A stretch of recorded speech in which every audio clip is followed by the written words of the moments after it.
Hello. It's it's a Thursday, and I will be um back in the conversation around the order of things with Issa next week. But tonight, today, this afternoon, tonight, today, this afternoon, right now, whenever this is for you, just noticing.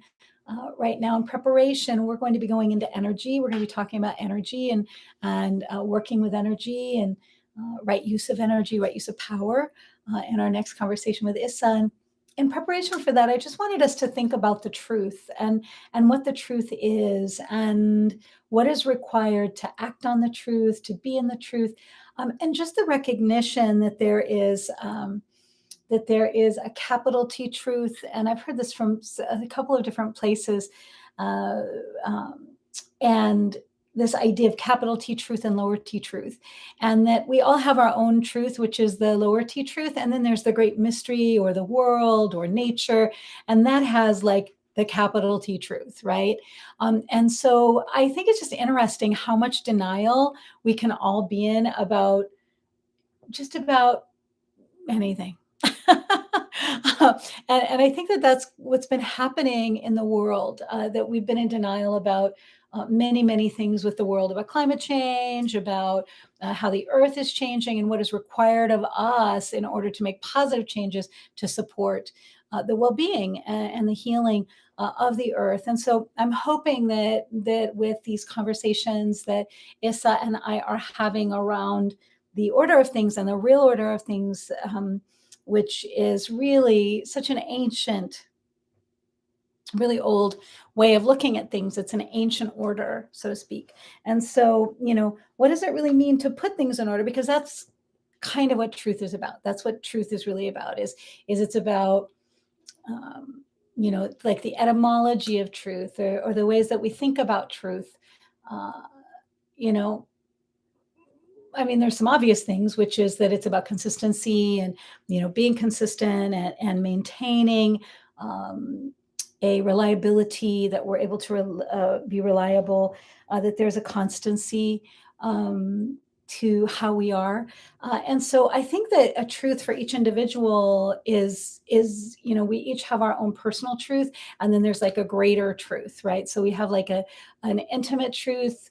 We have a truth that is about us and about what we see and how we feel and what we want. And then there's someone else's truth, which could be totally different. And the key is to be able to share and to have those different perspectives come together, communicate about those different perspectives. I love this is one of the first things that I say to my leadership and mentorship course. And it's this really beautiful reading from the Carmina de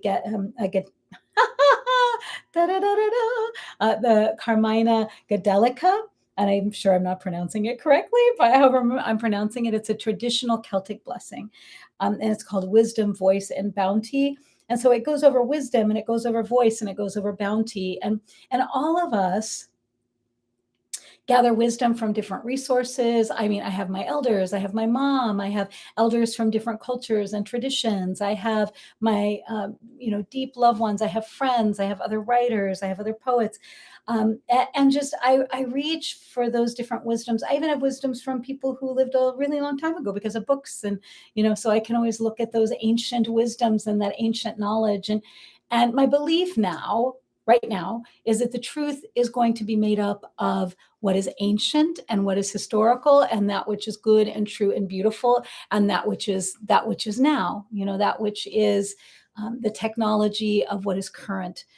And so I would say that it's important for us to look at our own wisdoms, to look at the ancient wisdoms, to look at what has been with us for a very, very long time, and before we were born, and also like the pre-Islamic and the Christian and the like all of these, um, the pre-Columbian, all of these different ways of thinking that are deeply rooted and connected to the earth and to what is ancient. Um, there are ways that we can remember what is ancient within each of us, and so I'm going to recommend that we like sit. I would just say sit with the ancient. Sit with the ancient. Sit with the um, elders. Sit with the ones who came before us. Sit with the trees who are, some are thousands of years old and have so much wisdom to share with us and so much knowledge to share with us.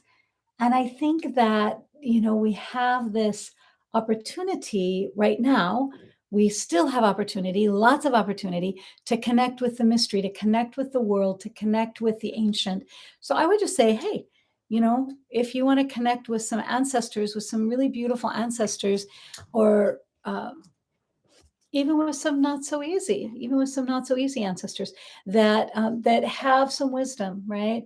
That have some wisdom for us. And I think one of the things that's important for us to honor is where and what and who are we thinking about? Like, what are we thinking about? And how can we explore uh, what is best for us to be thinking about? So a really good way to do that is to sit with the ancestors, to sit with what is ancient, and just to spend even 5 minutes a day, somehow, somewhere, some way, connecting with the ancient, with that ancient wisdom that is in that silence, or that is in um, that place of not knowing, but remembering, right? So my ancestors, they're the reason that I'm here, and they're the reason I have a body, and I'm so grateful for that. And they have a truth that is a subtle truth, that is not a truth that is going to be blaring or glaring or staring. It is going to be more of a subtle, sweet, original truth.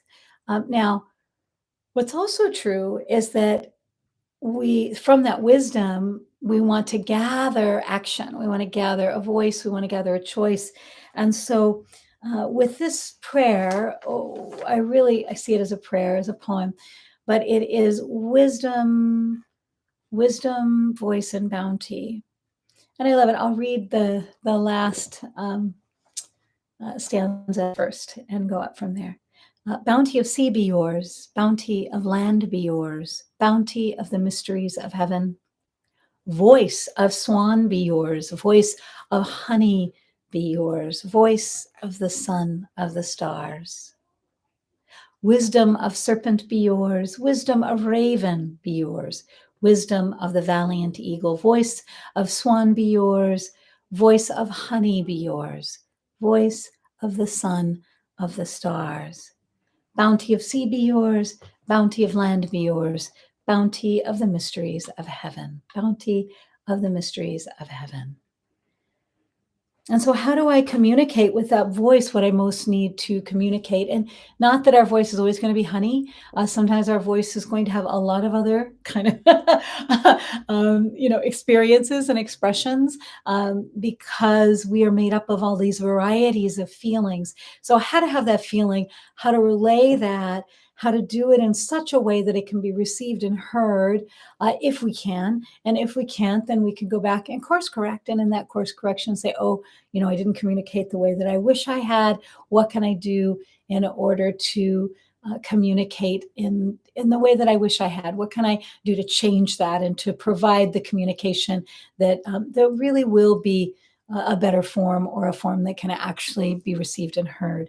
Not that one is better than the other. But I think that right now we're asked to each honor one another's truth, and that everyone in the world may have a different truth, and that's okay. And so if my truth is different than someone else's truth, that's how the world was made. That's how the world is supposed to be. That's something wonderful, that we all have a different truth. The thing that's important is that we're not hitting one another over the head with our truth, that we're not in the process of trying to do any convincing, unless we've been asked for wisdom, unless someone has asked for your truth, to not share that truth in a um, way where it's, we always share our truth in a way that is honoring that everyone's truth is equal, right? And so how do I honor that everyone has equal truth and that every truth has to be seen and recognized, but also that we may need to communicate feelings about our truth, and that we can do that in a way where we attend to the relationship. One of the best ways to do that, how do you do that? You honor that, oh, I need to continue to communicate in order for the relationship to continue. How do we know that we have a good relationship? How do we know that we have real, actual intimacy? Well, we know that because we stay in. We stay in the relationship if it is good for us and good for that other person. And we're able to really enter into conversations, into communications where we get to start seeing results, where we get to start seeing positive change for ourselves and the other person. And it's really interesting because in one of my courses, we're working with the sun at this time, this last week. And the sun archetype is really about what and who is regenerating. And for me, what regenerates me is the four rivers that Angelus Arian talks about. And the four rivers are, the contain the river of love. What is the river of love? Can I can I enter into the river of love? Am I in this river of love in my relationship with this person, this place, this organization, this thing? Then we know that if we can be in the river of love, that relationship is going to continue. She goes on to talk about how there's also the river of surprise. How do I do with surprises? How do I do with challenges? And she goes on to, of course, the final one, which is inspiration. And so can I be in all four of those rivers, the river of love, the river of surprise, the river of challenge, and the river of inspiration? And if I'm in all four of those rivers in any given relationship, then I know that I'm still alive and that I'm really interested in someone else's truth in addition to my own, So this is the key. This is from October 2nd in Prayers for Healing, 365 blessings, poems, and meditations from around the world. And this is from page 219. It's October 2nd.